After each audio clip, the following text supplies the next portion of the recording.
thing, and this is whole part of this shifting consciousness of what you're talking about. Being able to control your own mind is a direct result of a non-violent society. Okay, because violence is simply a product of people not being able to verbalise their problems. Domestic violence, violence from males to females, not being able to... courts of law, okay, are a direct result of fucking dumb people not being able to work out their fucking problems. Settlement dumb centres. people or greedy people wanting to abuse other people economically or fucking, legally. And not being able to walk up to someone and go, look, break down the ego. Look, this is not right. I understand your position. Do you understand mine? Let's work out a compromise. Exactly. So they have to fucking pay these cunts that wear wigs and look like fucking someone from Alice in Wonderland to sit up with a big wooden mallet. Because and go, we are unable to communicate as logical, rational beings. Yeah. That is amazing. I don't think they have rubber mallets these. I think they've got wooden mallets. I feel so sorry for families who go through really hard divorces. They have to go to court. Like, what the thing about, like, you watch these Judge Judy and all this fucking, show pony shit, and it's their job with these, like, sort of local courts is just to figure out who's fucking lying. That's what it's about. Is who's actually lying here? Like, because someone's lying. You know what I mean? Like, you owe me this. You don't. I know. I don't owe you that. Well, do you or don't you? You know what I mean? Like, it's so fucked that, and it definitely just comes from people not being able to, and when I say vocalise their issues in a cooperative manner, it comes down to knowing that sometimes you're not right and sometimes that you are right.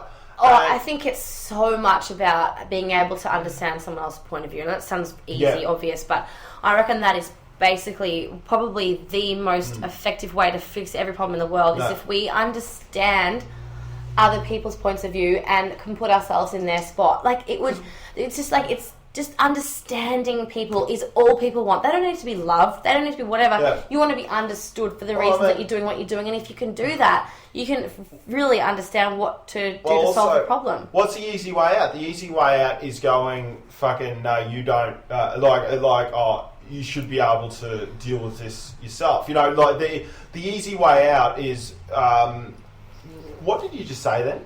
Understanding other people's points of view? Yeah. The easy way out is going, you should have dealt with that problem yourself. You know what I mean? Like, you should have dealt with that problem personally yourself. Not going, well, where's this person come from? What have they been through for them to be able to get to that point? Because an old school way of thinking, this is this evolution and consciousness that we're talking about. All linked. Because our parents, the same process. A lot of our parents in these old school way of thinking, you've got bad and good, black and white, religious, not religious, this and that. You got all this sort of shit when really now everything is just a remix and a muddled and confused fucking no right or state. Wrong. And the information from the internet has turned us into these alien-like beings living on this planet with a world of information that we can be a part of, and we are now integrated in. If you choose to be, ignorance is a choice in the age of information, and we're integrated in this world of information, and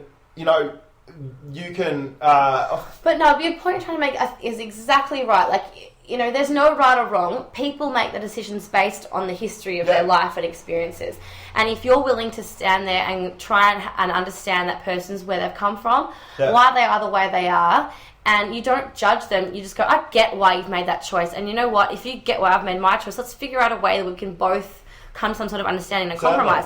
But it's exact same mentality that I think, like, just going back to the whole thing, that needs to take place if we're ever going to solve this global problem of moving forward, because at some point we have to see it as like we are one species and we're all part of the same thing. There is no blaming. It is not the fault of one person over there, the Rockefellers who are being cunts or whatever.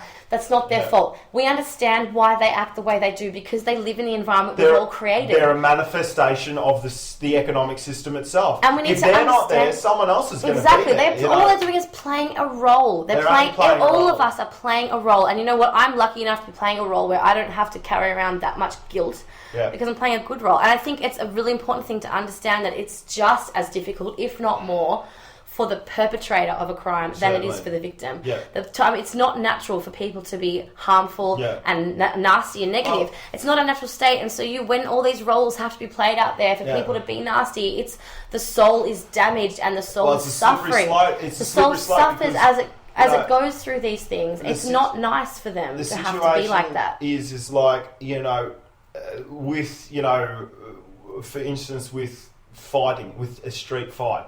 If you get your ass kicked, then you're going to fucking hate that person. You know what I mean? You're going to hate, and that's a slippery slope. Now, it's similar to if you get, and that's the respect I have for professional fighters. That's the respect I have for them, because to have such savageness without the hate. Yeah, but sometimes they also get their fucking ass kicked, and they get tapped out, or they nearly get their arm broken in their fucking arm lock, and they have to tap out. And they've been training for fucking 6 months solid just for this one thing, and there's thousands of people, millions of people watching TV, and the ultimate defeat is when for these people is when you can't. So their ego sometimes has to be completely crushed, and then they have to rebuild. Their body has to rebuild. Their brain has to rebuild. So all these people that are just people go, oh, you meatheads and all this. It's the same with sport. It's the same with football. These people, you see fully grown men, that cry after games because their ego has just been crushed because that everyone's looking at them going, well, you fucking lost, you losers, and that's a learning experience. It's a huge thing. And I think the key to that, and relating back to the disputes and how people have such trouble getting past disputes, is accountability. In those situations with the fights, they understand that it is not the person who beat them in the fight's fault that they lost. It is theirs. Yeah. It's their fault. You can't blame the person who hit you. It's not their fault. They're just doing what they do. They do everything perfectly. Yeah. There's nothing wrong with what they're doing. They are doing their thing. And that's completely perfect. All you can control is what you do. And you've gone into that fight, and whatever you've done up to that point has made it so that you've lost. Yep. And that is like the most purest accountability. And that is so much why, like, people, in all the disputes, people just kind of, they don't have no accountability. They just blame others. They can't. They cannot see how they have made everything happen around them and how it's their fault. I like to go down this path of, like, the plight of the suicide bomber. I like bringing that up with older people. I like bringing the plight of the suicide bomber, because you get a lot of this old generation, and they're like, oh fuck, if you're going to blow himself up, then you don't deserve any consideration or respect. But you have to understand, like, if this shift in consciousness is being able to understand, think about this person's life, okay? Think about this suicide bomber who's going and blowing up fucking 10 people in a busy marketplace, injured 200. Think about the situation that they've been put in.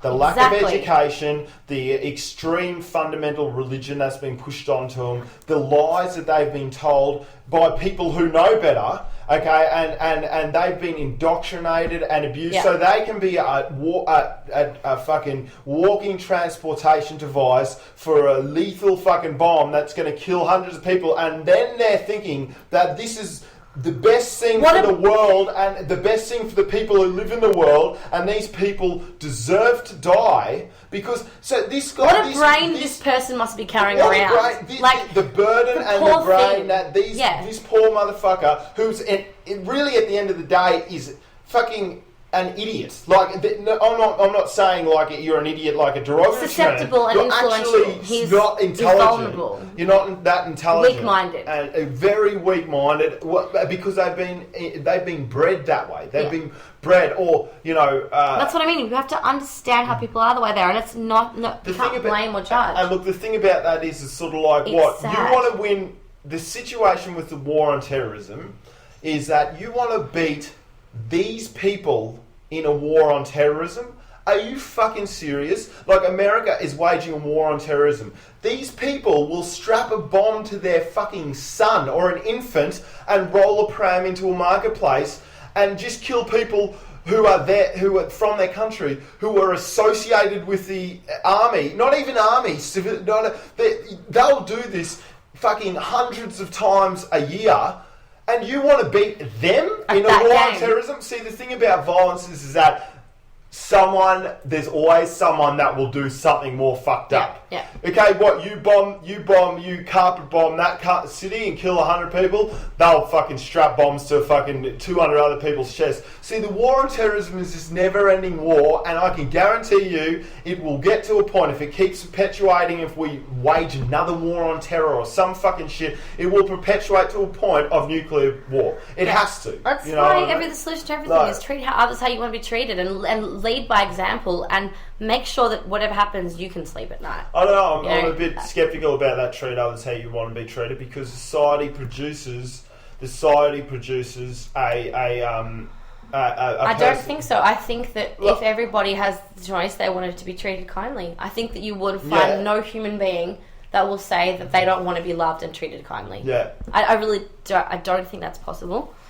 But I think, can we go back to the actual, what we drifted off from, the problem of what do we do when people may not have a job to do? And the whole reason why people think that we wouldn't do anything, you can't sit around and do nothing, people aren't going to produce and create when they're not forced to do it for the financial incentive and all that sort of thing. Yeah. I think that's such a big question, and if you assume, I think that's a problem that we've got ourselves into, because we've gotten into this race and this mentality of thinking that we have to be doing something all the time. Productivity is maximum. You have to be busying yourself, contributing, whatever. It's like a big race. And when you're given a moment to sit down and quietly think about what you want to do, sometimes I don't think it's clear. A lot of people don't know themselves well enough to know. And I think it's kind of a similar thing to meditation. Yeah. Your brain's going at 1,000,000 miles an hour, and then when you finally calm down,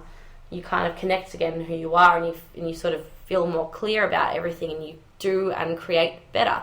It's the same in the practical world. You're busy, you're running around doing shit and whatever, and then when you finally have a moment to really think about what it is that you're doing with your time, then you can figure out what it is you should be doing here and your meaning of life. Yeah. And I think that's the important thing. You have to sort of get to that point. Give yourself that break from life. Maybe it might take you a year, maybe a few weeks. Just give yourself a breather where there's nothing else to think about except what it is that I am actually doing. Certainly. And I think then people will realize that it's not a problem. Like, people aren't naturally lazy. We're not. We want I think that our purpose here is, to create, to express ourselves. Yeah. To express ourselves in whatever path that we've come through in life. I believe that's the next form of evolution, is like the next what we had, like the Renaissance, we had all these different sort of art movements, but they always tend to eventually roll back into the established way. Like, you might have all these, like, sort of, throughout history, it goes dark light, but it always just keeps going back to that established way. But, like, I mean, with this new system, with the possibility of this new system that I conceive, sustainability, real world currency, equal fucking distribution for everyone, what's going to flourish then, if we embrace technology and get everything working in the one direction in a positive manner, rather than capital for individuals, capital for the whole human race, then you got people. You're going to get people that are going to. Well, you ask people, what would you do if you weren't paid for it? It usually comes back to, I'd write a book, I'd make some music, I'd fucking do that. So the next, and I'm fully with that, because if I, only was working for 2 days a week or something like that, 2 hours a week, if I was only working for a day or 2 days a week, just trying to maintain the machines which made my food and so on and so forth, then I would be putting the rest of my time, family, friends, having a good time, happiness, but also I'd want to be productive in another aspect, and that would be where my production of music would come in, and that would be where my playing of sport would come in. And imagine how much more pure the results would be when the reasons for doing them are purely voluntary. If you want to be competitive, sorry, I'm just going to say one thing. If you want to be competitive, join a sport team. If you want to be competitive, be competitive that I'm going to make better music than you and I'm not going to get paid for it. Don't be competitive in the fact that, I'm going to take your job off you, or I'm going to take your livelihood away from you because I can make more money out of it, which is a system that is perpetuated at the moment. Yeah. That, distribution of life-supporting resources should not be a competitive thing anymore because we're better than that. Exactly. Competition as a human nature, characteristic of human nature, is going to be no longer relevant when we all understand that our survival isn't in